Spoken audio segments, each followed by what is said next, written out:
1000 एकादशी व्रतों का फल देने वाला व्रत। त्रिस्पृशा एकादशी 14 अक्टूबर।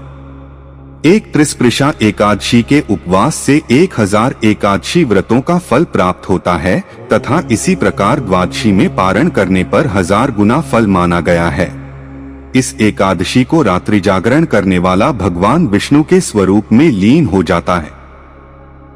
पद्म पुराण में देवर्षि नारद जी के पूछने पर भगवान शिव जी इस व्रत की महिमा बताते हैं कि विद्वान देवाधिदेव भगवान ने मोक्ष प्राप्ति के लिए इस व्रत की सृष्टि की है, इसलिए इसे वैष्णवी तिथि कहते हैं। पूर्व काल में जब गंगा जी ने भगवान माधव से अपनी पाप मुक्ति का उपाय पूछा कि ऋषिकेश, करोड़ों पाप राशियों से युक्त मनुष्य मेरे जल में स्नान करते हैं, उनके पापों और दोषों से मेरा शरीर कलुषित हो गया है, मेरा वह पातक कैसे दूर होगा? तब भगवान बोले, शुभे, तुम त्रिस्पृशा का व्रत करो, इससे तुम पाप मुक्त हो जाओगी। जब एक ही दिन एकादशी, द्वादशी तथा रात्रि के अंतिम प्रहर में त्रयोदशी भी हो तो उसे त्रिस्पृशा समझना चाहिए। यह धर्म, अर्थ, काम और मोक्ष देने वाली तथा 100 करोड़ तीर्थों से भी अधिक महत्वपूर्ण है। इस दिन भगवान के साथ सद्गुरु की पूजा करनी चाहिए।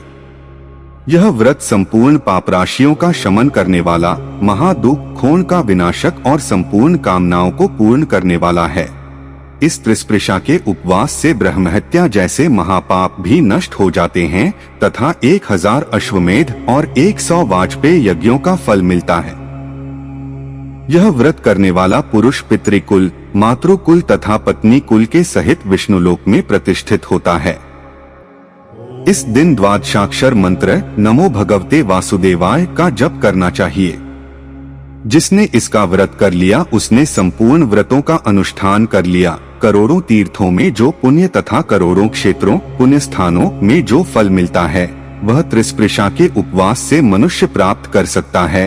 पूर्व काल में स्वयं ब्रह्मा जी ने इस व्रत को किया था, तदंतर अनेक ऋषियों ने भी इसका अनुष्ठान किया, फिर दूसरों की तो बात ही क्या है। ऋषि प्रसाद, मई 2021 से।